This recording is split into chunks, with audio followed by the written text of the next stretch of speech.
Ekohotblog weekly review of trending stories. If you're a new subscriber or you're watching for the first time, this is Ekohotblog weekly review of trending stories, where it brings you the juiciest and trending stories of the week. Hello and welcome to this week's episode of Ekohotblog's weekly review of trending stories. If you're joining us for the first time, welcome on board. This is where we bring to you interesting, trending, and fascinating stories that happened within the course of the week that you may have missed. I am Daniel Samson Idowu. I'll be taking you through the highlighted stories for this week's episode. First, let's take a look at the top stories. 2027 general election. Atiku speaks on plans to contest against Tinubu. Group urges Tinubu to form reconciliation committee for Rivers crisis in 14 days. Lashma warns against fraudulent health insurance premium payments in Lagos. Reps approves bill to enlist Lagos 37 LCDAs. Okemagba Central Mosque Chief Imam calls for end to Acrimony division in Ekwe. Alhaji Ojikutu urges Ekwe Muslims to ensure Ramadan spirits outlast fasting periods. Any attack on our member will be met with devastating force. NATO warns Russia. Helicopter crash kills pilot amid South Korea's raging wildfire. Super Eagles captain rejects one-man team label. South Africa risks sanctions, point deduction for fielding ineligible player against Lesotho. I chose to step back. Idibia breaks silence on separation from Two-Face. Jide Kosoko speaks on marrying 4 wives. Now the news in full. 2027 general election, Atiku speaks on plans to contest against Tinubu. Former Vice President Atiku Abubakar has admitted he is unsure whether he would contest the presidency in 2027 against the incumbent President Bola Ahmed Tinubu. Speaking in an interview, Atiku responded to speculations about his political future. Ekohotblog reported that despite recently forming a coalition of opposition leaders to challenge Tinubu's administration, Atiku stressed that the decision to run depends on the establishment of a viable and united platform. He noted that for the opposition to succeed, it must rally behind a strong and credible candidate rather than being fragmented. The former presidential candidate of the People's Democratic Party acknowledged the ongoing speculation surrounding the coalition's leadership, with names like former Labour Party candidate Peter Obi and ex-Kaduna State Governor Nasir El-Rufai being considered as potential flag bearers.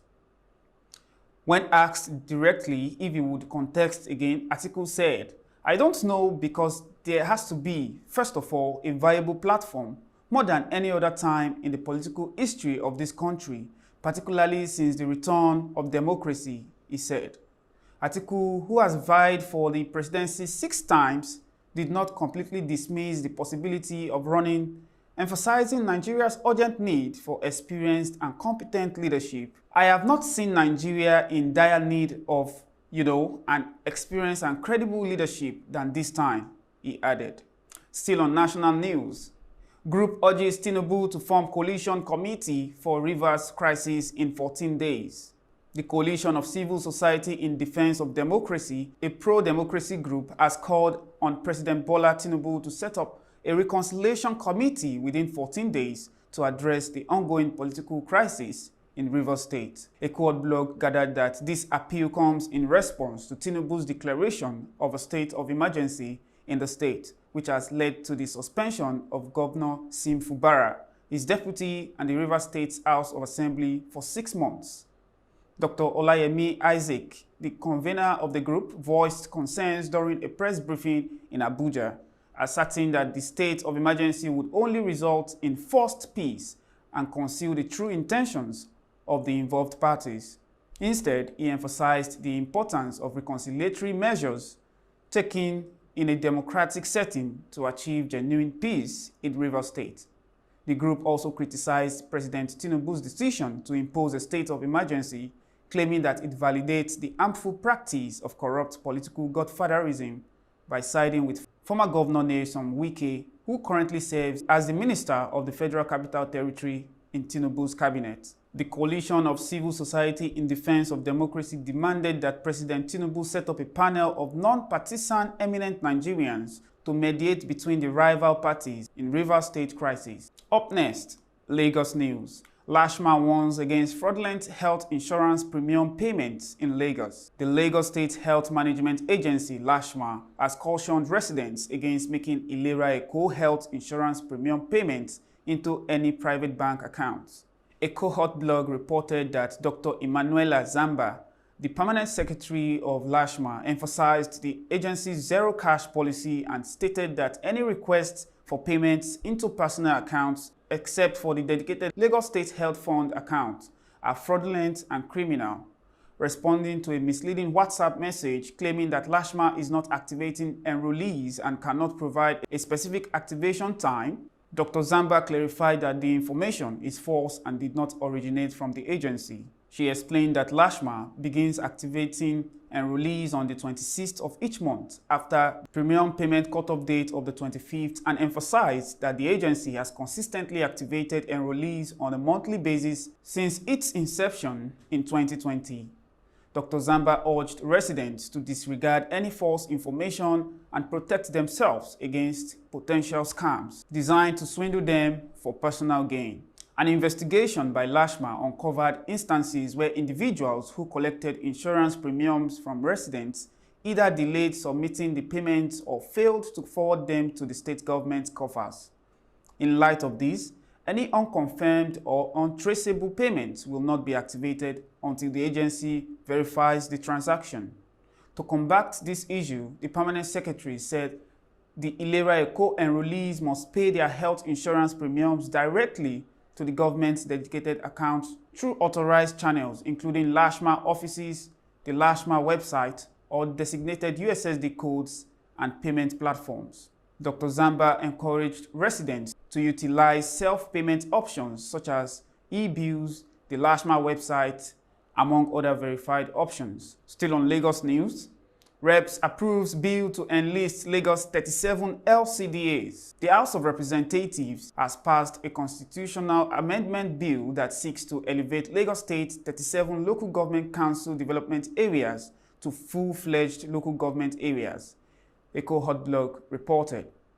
This legislation, which was among 42 constitutional amendment bills passed on Wednesday, will increase Lagos local government counts from 20 to 57, solidifying its position as the Nigerian state with the highest number of LGAs. The bill was sponsored by Honorable James Abiodun Faleke, Honorable Babajimi Benson, and Honorable Eniton Dolapo Badru, alongside 19 other lawmakers. The proposed legislation marks a significant step to addressing Lagos' administrative and infrastructural needs. Titled A Bill for an Act to Alter the Constitution of the Federal Republic of Nigeria, 1999, to accommodate the 37 Development Area Council of Lagos State as full-fledged local government areas, it will increase the total number of local government areas in the Federation to 811.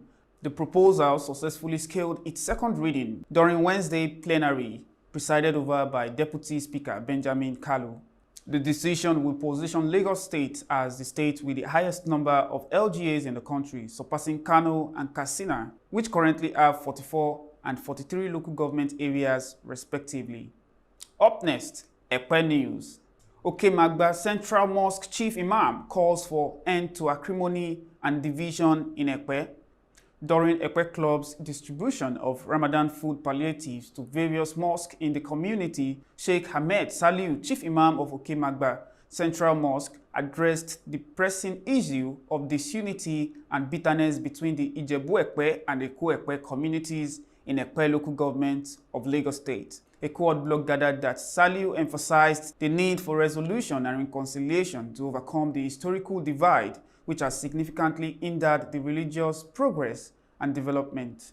While commending Ekpe Club for its generosity and philanthropic efforts, the religious leader underscored the importance of unity in achieving significant advancements within the Ekpe community. Drawing on historical examples such as the former connection between Ikorodu and Ekpe, Sheikh Saliu emphasized that neglecting unity can result in further decline.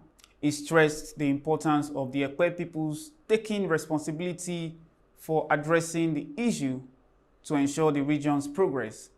In addition to his remarks at Okemagba Central Mosque, Sheikh Saliu joined the Ilali Imam, Sheikh Muhyiddin Balogun, in welcoming the Ekpe Club's team at the Tafsir Mosque.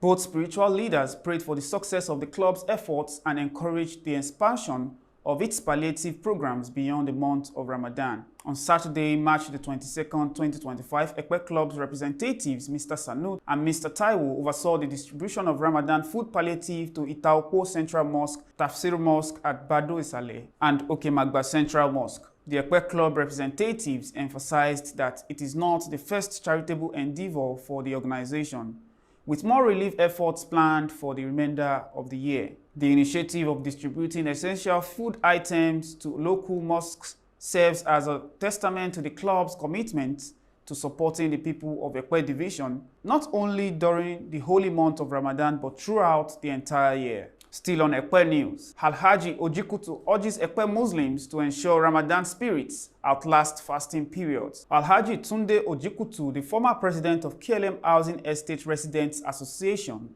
has implored all Muslims to keep to the path of giving, meekness and kindness even beyond Ramadan season.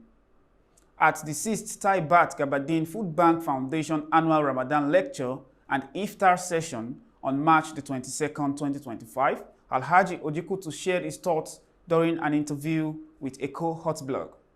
The lecture took place at the Ogumodede Club Auditorium with Ustaz Muftauddin Ismail Akorede, widely known as Afar Simple, delivering a lecture centered on the effect of family upbringing on societal development and growth. Alhaji Ojikutu commented on the profound lessons from the lecture, stating that family is the most important social institution in the community.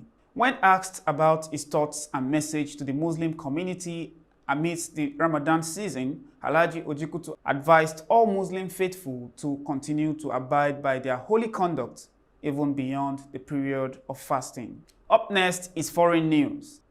Any attack on our member will be met with devastating force, NATO warns Russia. The North Atlantic Treaty Organization, NATO, has issued a strong warning to Russia against further attacks in Europe, emphasizing that the alliance will defend its members. NATO Secretary General Mark Rutte stated that any aggression towards Poland or other member nations would be met with a devastating response. Speaking in Warsaw along Polish Prime Minister Donald Tusk. On Wednesday, Rutte reaffirmed NATO's commitment to security in the region.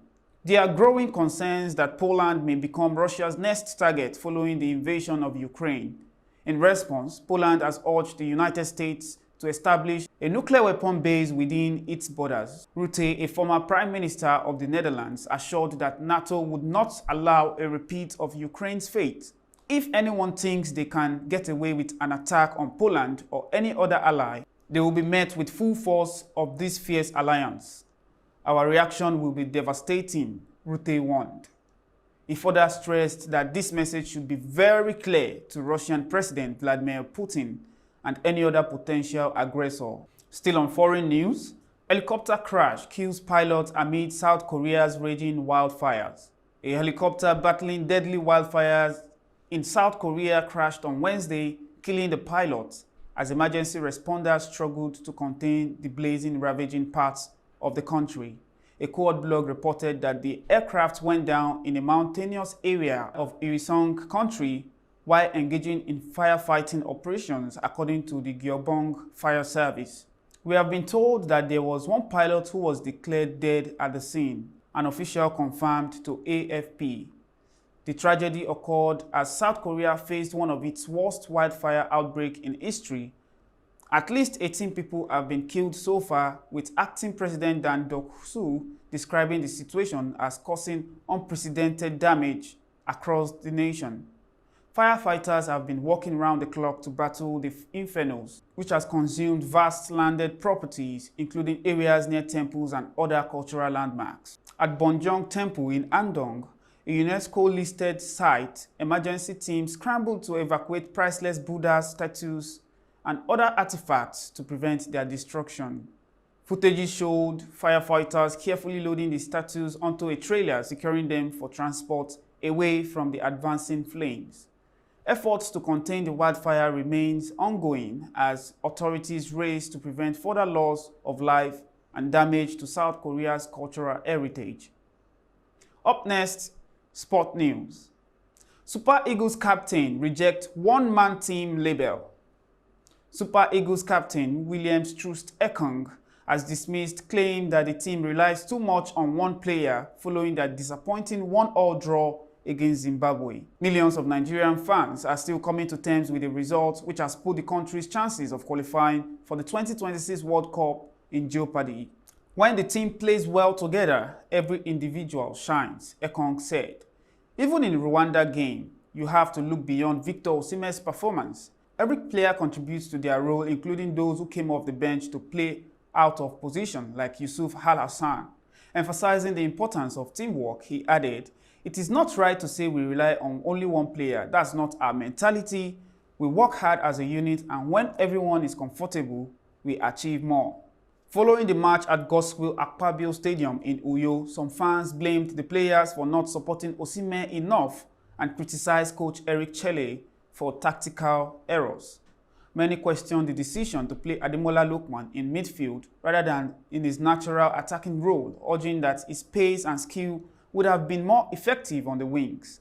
Others faulted Chelle for bringing in Victor Boniface instead of a defender when Nigeria was leading, leaving the team vulnerable at the back and allowing Zimbabwe to equalize. A fan remarked, "Introducing a defender would have provided more cover and helped protect our lead," a fan remarked. Longtime supporter Emmanuel Adegunle expressed frustration, saying, "Our boys had several chances to score but failed to take them. The defense was weak and easily lost possession, leading to Zimbabwe's equalizer. If Nigeria misses 2 consecutive World Cups, it will reduce the value of our talented players in the global market." With the road to 2026 FIFA World Cup qualification now more difficult than ever, the Super Eagles must regroup quickly to avoid another setback. Still on sport news, South Africa risks sanctions and point deduction for fielding ineligible player against Lesotho. South Africa's national football team, Bafana Bafana, faces the possibility of a point deduction in the 2026 FIFA World Cup African qualifiers for allegedly fielding an ineligible player during the 2-0 victory over Lesotho on Friday. Ekohotblog gathered that the controversy centered on midfielder Teboho Mokoena. Midfielder Teboho Mokoena, who reportedly accumulated 2 yellow cards earlier in the qualifying series, leading to an automatic suspension for the subsequent match. Mokoena received his first caution during South Africa's 2-1 home win against Benin Republic in November 2023, followed by a second yellow card in the 52nd minute of their 3-1 triumph over Zimbabwe in June 2024. Despite this, he was included in the starting lineup against Lesotho, playing 82 minutes before being substituted by Talante Mbata. According to FIFA World Cup's qualifying regulations, a player who accumulates 2 cautions in separate matches is automatically suspended for their team's subsequent match. If players or team officials received 2 cautions in one match or in 2 different matches of the competition, they will be automatically suspended from their team's subsequent match. For a protest regarding player eligibility to be considered, it must be submitted in writing to the FIFA match commissioner within 2 hours of the match's conclusion and followed up with a full written report to the FIFA disciplinary committee within 24 hours. Failure to adhere to the timeline results in the protest being disregarded. Should a protest be upheld, Lesotho could be awarded 3 additional points, elevating them further in the Group C standings. Now let's take a look at what's buzzing in the world of showbiz and entertainment.